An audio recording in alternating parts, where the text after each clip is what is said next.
आशीष भाई प्रदीप सर। तो हम लोग आज के इस वीडियो में देखेंगे क्वेश्चन नंबर 7 नंबर से क्वेश्चन बनाना। ठीक है, तो चलिए हम लोग देखते हैं क्वेश्चन नंबर 7। क्वेश्चन नंबर 7 आपके पास क्या है?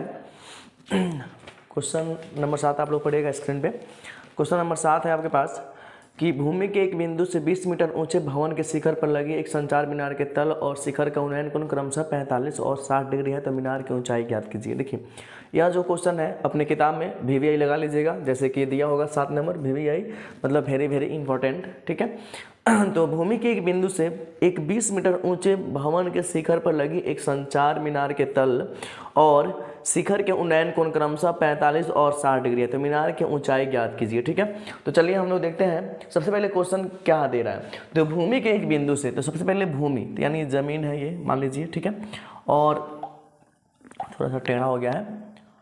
भूमि के एक बिंदु से, ठीक है, तो भूमि के एक बिंदु से 20 मीटर ऊंचे भवन पर शिखर 20 मीटर ऊंचे। ठीक है, अब चलिए भूमि के एक बिंदु से 20 मीटर ऊंचे, ये जो मान लीजिए 20 मीटर ऊंचा। ठीक है, भूमि के एक बिंदु से 20 मीटर ऊंचे भवन के शिखर पर लगी एक संचार मीनार। अब चलिए भूमि के एक बिंदु से 20 मीटर ऊंचे भवन के शिखर पर लगी एक संचार मीनार के तल और शिखर का उन्नयन कोण क्रमशः 45 और 60 है, तो मीनार की ऊंचाई। देखिए क्वेश्चन जो है बहुत ही आसान है। भूमि के एक बिंदु से, मान लीजिए भूमि के एक बिंदु से 20 मीटर ऊंचे भवन, ये मान लीजिए ये घर है 20 मीटर ऊंचे भवन, यानी यहाँ से यहाँ तक का दूरी कितना दे दिया है 20 मीटर ऊंचे भवन के शिखर पर लगे। अब देखिए कोई घर है और उस घर के ऊपर क्या लगा हुआ है, टावर। ठीक है, ये टावर लगा हुआ है। ये आप लोग मार्केट में या मतलब जो अपने आसपास का शहर होगा आप लोग देखे भी होंगे कि जैसे कोई मकान है, घर है छत वाला और उसके ऊपर टावर दिखाई देगा। तो वैसे ही उसी कंसेप्ट के जैसा कुछ ऐसा ये भी क्वेश्चन है कि भूमि के एक बिंदु से एक मकान क्या दिया है, भूमि के एक बिंदु से 20 मीटर ऊंचे भवन के शिखर, यानी 20 मीटर ऊंचे भवन के शिखर, यानी भवन का ये शिखर हो गया, इसके ऊपर ऊंचे भवन के शिखर पर लगी एक संचार मीनार। ठीक है, इस पे एक संचार मीनार लगा हुआ है। मीनार के तल और शिखर का उन्नयन कोण क्रमशः 45 और 60 है। अब देखिए इस क्वेश्चन में एक चीज दिया है, तल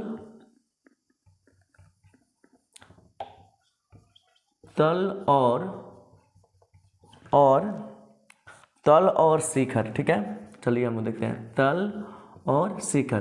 तो देखिए मान लीजिए ये छत है और छत के ऊपर टावर है, तो टावर का तल जो है मतलब जिस बेस पे वो है, तो टावर के लिए तल ये क्या हो जाएगा, ये छत हो जाएगा। तो तल और शिखर का उन्नयन कोण मतलब कोई आदमी इसको देख रहा है नीचे से, तो उन्नयन कोण जो है कितना है, एगो है 45 और एक क्या है 60। तो आप लोग एक काम कीजिए, अब इस बिंदु से कोई आदमी मान लीजिए इसको देख रहा है यहाँ से। ठीक है, तो फर्स्ट टाइम जो कोण बन रहा है यानी तल से कितना डिग्री कोण बन रहा है 45, तो इसको बना दीजिए आप लोग 45 और इसके शिखर यानी तल और शिखर का उन्नयन कोण। अब शिखर का उन्नयन कोण, अब देखिए यहाँ से और यहाँ तक टोटल कोण आएगा पूरा टोटल, तो टोटल कोण को यानी टोटल कोण कितना होगा 60। तो हम लोग इसका अब नाम देंगे त्रिभुज ABC और D। अब देखिए इसमें दो त्रिभुज है, दो त्रिभुजों के माध्यम से, और क्वेश्चन में क्या कह रहा है कि मीनार की ऊंचाई ज्ञात करें। तो मीनार आपका मीनार का ऊंचाई कौन है, ई वाला, इतना दूर जो है क्या है मीनार है। ठीक है, तो मीनार का ऊंचाई को आप लोग क्या मान लीजिए H मान लीजिए। ठीक है, तो मीनार की ऊंचाई को हम लोग ज्ञात करना है और ठीक है, और इसको अगर कुछ नहीं दिया है तो इसको हम लोग क्या मान सकते हैं, X मान सकते हैं। इसमें हम लोग इसको निकालना नहीं है, लेकिन इसी के सहायता से ये वाला निकलेगा। तो सबसे पहले हम इसको क्या मान लिए H। अब क्वेश्चन सॉल्व कैसे करते हैं उसको हम लोग देखेंगे। तो क्वेश्चन दिया है सबसे पहले, तो क्वेश्चन हम लोग लिखेंगे 7 नंबर क्वेश्चन है, माना कि मीनार की ऊंचाई, मीनार की ऊंचाई हमने क्या माना है AB, तो AB बराबर क्या है H। ठीक है, अब हम लोग इसमें दो त्रिभुज है, समकोण त्रिभुज दो गो है, एक वो त्रिभुज है BCD और एक त्रिभुज क्या बनेगा ACD। तो दो बार हम लोग त्रिभुज लेंगे, एक बार 45 डिग्री के साथ लेंगे और एक बार 60 डिग्री। तो 45 डिग्री के साथ जो त्रिभुज बन रहा है वो बन रहा है BCD। तो हम लोग लेंगे यहाँ पे समकोण त्रिभुज BCD में बी सी डी में क्या होगा, ये मान लीजिए ये अब बी सी डी में क्या निकलेगा, ये P है और ये क्या है B है, तो इसको इसके सहायता से हम लोग इसको निकालेंगे। तो इसको निकालना 45, आप चाहें तो इसको अलग करके भी बना सकते हैं ऐसे, ठीक है। तो देखिए ये हो जाएगा B C और D, यहाँ का मान कितना दिया है 45। तो लेकिन हम लोग लिखेंगे समकोण त्रिभुज बी सी डी में tan 45 डिग्री बराबर बी सी बट्टा में क्या हो जाएगा सी डी।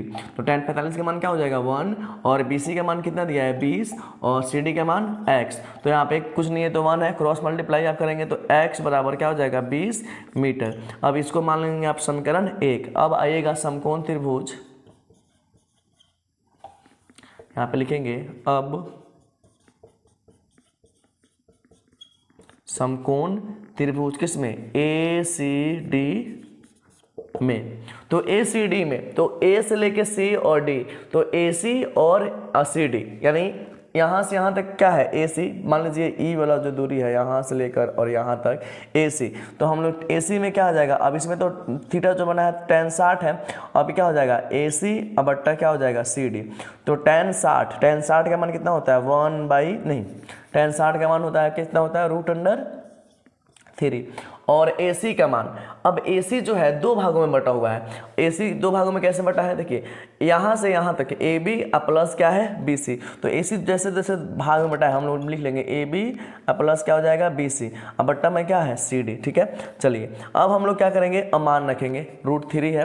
अब ये AB का मान जो है कितना दिया है आपको, AB का मान हम लोग माने हैं क्या चीज़ H, और BC का मान क्या है 20 और CD का मान आपके पास क्या है x है, तो x का मान यहाँ पर रख लीजिएगा, यहाँ कुछ नहीं है तो क्या है 1। अब क्रॉस मल्टीप्लाई करेंगे तो जैसे ही क्रॉस मल्टीप्लाई करेंगे तो ये हो जाएगा √3 और ये क्या हो जाएगा x बराबर h बराबर 20। तो हमको देखिए मान किसका निकालना है, यानी अब देखिए अब हमको मान निकालना है h का। एक और चीज़ आपको पता है कि यहाँ पे x बराबर वैल्यू हम लोग क्या निकाले हैं 20√3, तो हम लोग लिखेंगे यहाँ √3 अगुने इस x की जगह पे हम लोग क्या ले लेंगे 20 प्लस क्या हो जाएगा नहीं बराबर h बराबर 20, ठीक है। अब हम लोग क्या करेंगे, अब एक काम कीजिए यहाँ पे थोड़ा सा लिख दीजिएगा कि समीकरण 1 से, तो ये हो जाएगा 20√3। अब ये 20√3 हो गया, ये देखिए ये h को सिंगल छोड़ देंगे क्योंकि h का मान निकाले हैं। ये जो है प्लस में इधर आएगा तो किसमें हो जाएगा माइनस में, बराबर में h। तो अब इस दोनों में से क्या कॉमन निकल जाएगा 20, तो अंदर हो जाएगा √3 - 1 बराबर में h। तो लिखेंगे अब देखिए h बराबर h का मान कितना हो गया 20 इंटू √3 - 1, यहाँ पे क्या लिखा जाएगा मीटर। अब यहाँ पे हम लोग क्या लिखेंगे लास्ट में अतः मीनार की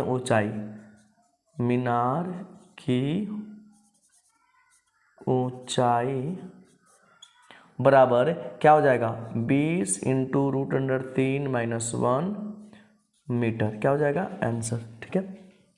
तो आराम से ये आ गया हम लोग का। चलिए तो हम लोग देखते हैं क्वेश्चन नंबर 8। क्वेश्चन नंबर 8 आपके सामने क्या दिया है, देखिए दिया है एक पेडास्टल के शिखर पर 1.5 मीटर मूर्ति लगी हुई है, ठीक है।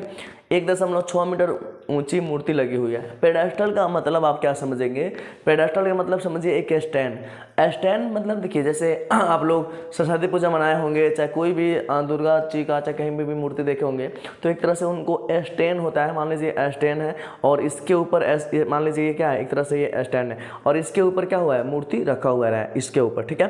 तो इसी तरह से कुछ तरह स्टैंड या मतलब कोई पलंग चौकी जैसे गाँव में रहता है उस पर हम लोग मूर्ति को रख देते हैं संभाल करके। तो इस तरह से अगर कोई मतलब क्या होता है स्टैंड बोलते हैं, उसी को ये दिया है पेडास्टल। तो 1.6 मीटर ऊंची मूर्ति लगी है। भूमि के एक बिंदु से मूर्ति के शिखर का उन्नयन कोण 60 डिग्री है। उसी बिंदु से पेडास्टल के शिखर का उन्नयन कोण 45 डिग्री है। तो पेडास्टल की ऊंचाई ज्ञात करें, ठीक है। तो हम लोग देखेंगे एक पेडास्टल के शिखर पर, सबसे पहले क्वेश्चन में दिया है कि एक पेडास्टल के शिखर पे, तो सबसे पहले तो आप एक भूमि बनाइए, जमीन, ये हो जमीन हो गया। और सेम टू सेम यानी 7 नंबर क्वेश्चन से रिलेशन है इसका भी, तो उसी तरह से बनेगा। और ये क्या हो गया पेडास्टल हो गया, ठीक है। थोड़ा सा टेढ़ा हो गया है, क्या हो गया ये पेडास्टल हो गया।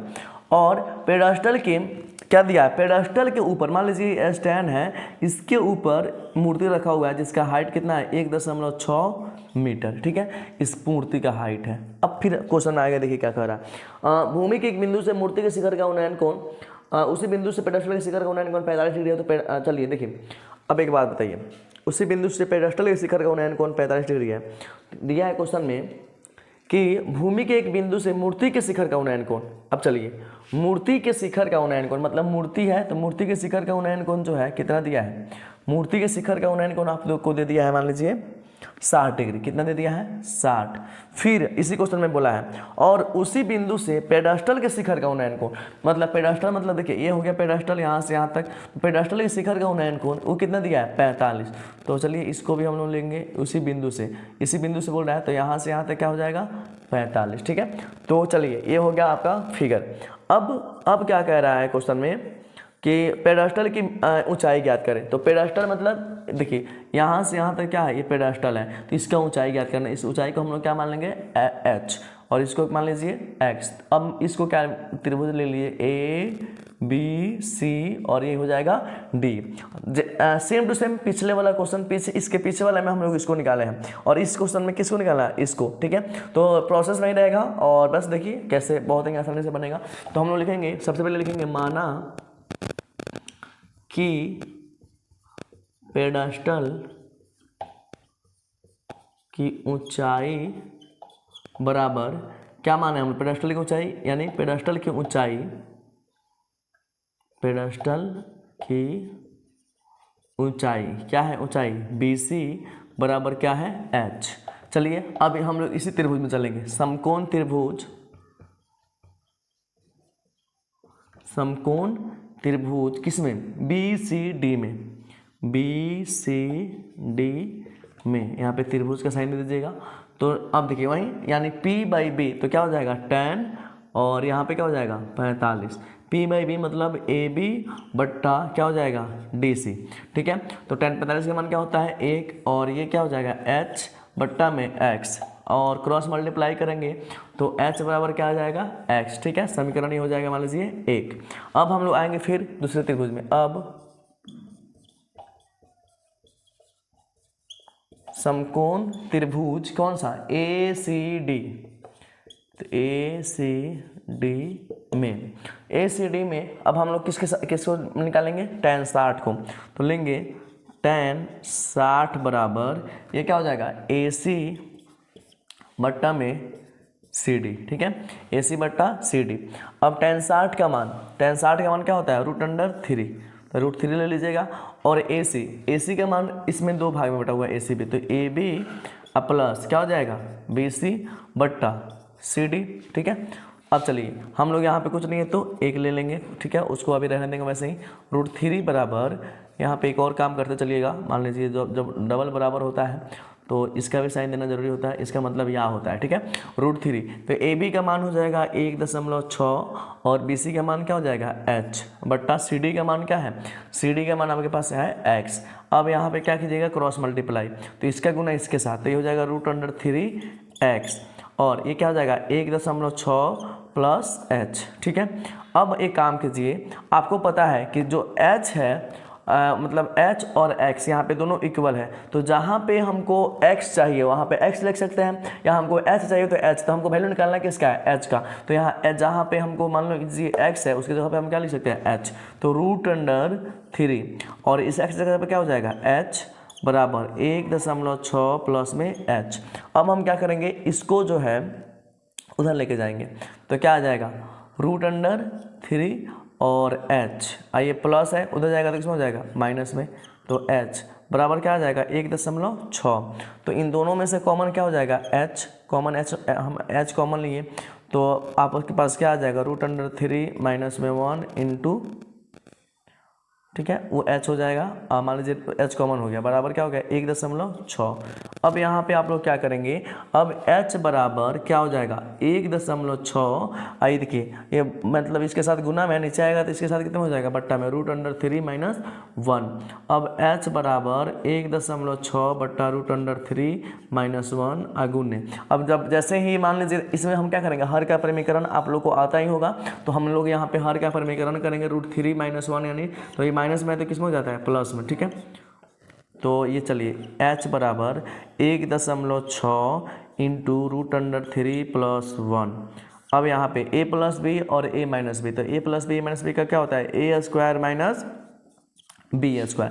तो h बराबर क्या आ जाएगा 1.6 इंटू √3 + 1 बट्टा √3 का स्क्वायर क्या हो जाएगा फ्रेश 3, 1 का स्क्वायर 1। ठीक है, अब हम लोग यहाँ पे क्या लिख सकते हैं, देखिए यहाँ पे जगह खाली है, यहाँ पे समझा रहे हैं।